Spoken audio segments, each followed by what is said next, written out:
जो कुछ तुम प्रार्थना करके मांगते हो तो विश्वास कर लो, भरोसा कर लो प्रभु पे, उम्मीद रख लो प्रभु पे, क्योंकि मेरा तुम्हारा परमेश्वर आशावादी निराशावादी नहीं है ये।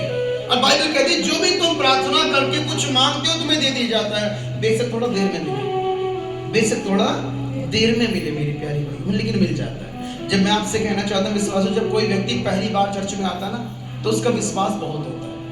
जब कोई व्यक्ति पहली बार चर्च में आता है उसका विश्वास बहुत होता है, और वो यही कहता है कि पैसा मैं जब पहले संडे आया था या आई थी ना मुझे बड़ा सुकून मिला, बड़ा अच्छा मिला। पहली बार में आपको बहुत आराम मिलता है, लेकिन दूसरी बार में मिलता है, तीसरी बार में मिलता है, जब आपका सब ठीक हो जाता है उसके बाद विश्वास कम हो जाता है, उसके बाद विश्वास काम चलाऊ हो जाता है। ये रहता फिर तो और हम सोचते हर संडे ड्यूटी सी है साहब, और आप सोचते ड्यूटी सी हर संडे। नहीं मेरे प्यारे भाई बहनों, हर संडे आपकी आत्मा नहीं होती है, आमीन। हर संडे आपका जो बोलने की क्षमता होती है वो नहीं होती है।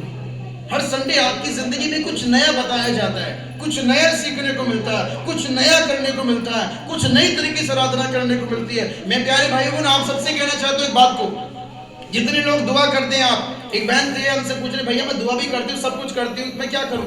हमने कहा दुआ का पैटर्न बदल दो, दुआ का पैटर्न बदल दो। हालेलुया। कोई आपके फोन का लोग जान के हो तो आप क्या करते? पैटर्न चेंज कर देते। हालेलुया। यदि आप दुआ कर रहे हो बैठ के अपने चार पे बैठ के दुआ करो, नीचे बैठ के दुआ करनी शुरू कर दो। यदि पलौती मार के दुआ करो, घुटने टेक के दुआ करनी शुरू कर दो। घुटने टेक के भी नहीं सुनी जा रही तो नीचे लेट के लंबे मुंह के बल, क्योंकि इब्राहिम मुंह के बल गिरा था। हालेलुया।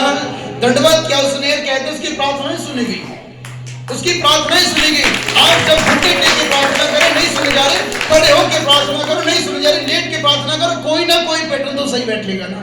लेकिन और आप प्रार्थना नहीं करते और आप दुआ नहीं करते, और आप सोचते भाई साहब को बताइए आज संडे में कि भाई साहब ये समस्या थी, भाई साहब तो दुआ कर देंगे, भाई साहब तो दुआ। क्या विश्वास की दोबारा बढ़ो, विश्वास के साथ बढ़ो।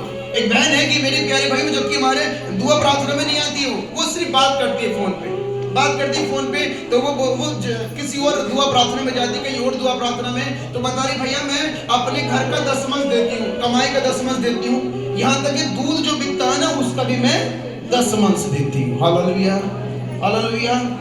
हम चर्च में नहीं आती, हमारे पास में दुआ में नहीं आती, फोन में बताती कहीं और जाती है। तो मैंने कहा फिर क्या हुआ? बोले मेरा बेटा बीमार। तो मैंने कहा तुम बेटे के ठीक होने की 10 दे रहे हो कि आशीष पाने के लिए ठीक होने की 10 दे रहे हो, या क्या करने की 10 दे रहे हो विश्वास?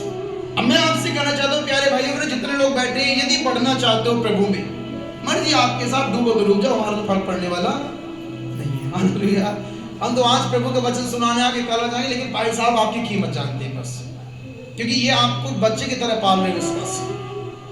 पहला काम आपका विश्वास में यदि बढ़ना चाहते हो प्रभु के लिए, जब शुरुआत होती, जब बच्चा को पैदा होता तो पहले घुटने चलता ना, घुटने चलता है। आप घुटने संभाल ना पाओ तो होकर ला दो उसको, फिर हाथ पकड़ा के चलाते, धीरे धीरे बच्चा चलना शुरू हो जाता है। यदि आप प्रभु में बढ़ना चाहते हो पहले फिर तो अपने प्रभु के दास के ईमानदार रहे।